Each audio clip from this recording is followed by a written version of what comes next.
Welcome back to Brick by Brick. Today we're going to be doing a hypothetical matchup prediction. In this case, it is going to be between the current Vice President of the United States, J.D. Vance, on the Republican side.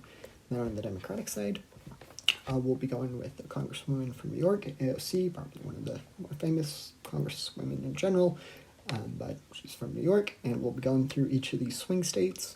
I do think that there's going to be a little more variation in some of the states here, but regardless, whether they end up in the blue or red column, that will be respective electoral college votes. So I will get started out on the west coast and then move eastward. So I do think that in the state of Nevada and Arizona, the Hispanic population is going to be a crucial key voting bloc involved in both of these states, as well as in other states, but for now we're just going to focus on those two. And I do think that AOC would probably end up losing Nevada and Arizona. I think Arizona, if it were to be between those two candidates and the election were to be held today, this is probably how I would divvy up those two states, with a tilt R for Nevada and then a lean R for Arizona.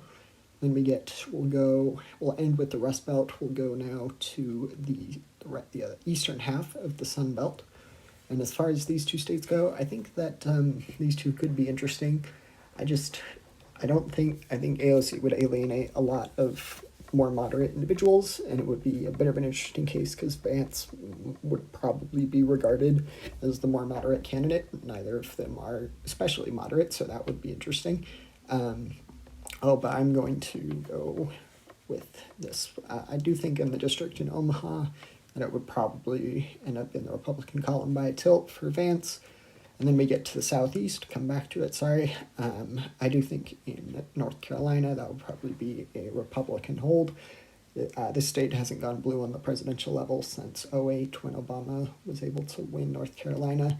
But since then, it has been known to elect Democrats on the state level. There's a really interesting Senate race for 2026 that if what is projected to happen today ends up happening, that it will result in a Democratic seat in North Carolina on the Senate level. And then we'll get to the state of Georgia. I do think that AOC would probably have a better shot in Georgia than she would in North Carolina.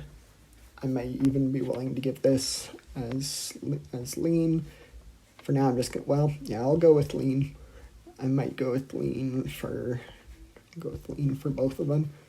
I think that Georgia, I'll go tilt, so switch it up a bit there, but lean for North Carolina and then tilt for Georgia. And then we get to these three Rust Belt states for AOC to win. Even if AOC picked up all three, because J.D. Vance, I projected, would win the little district there in Omaha, Nebraska, that it would result in a tie, which is kind of a long process, but I do think that that won't be the case.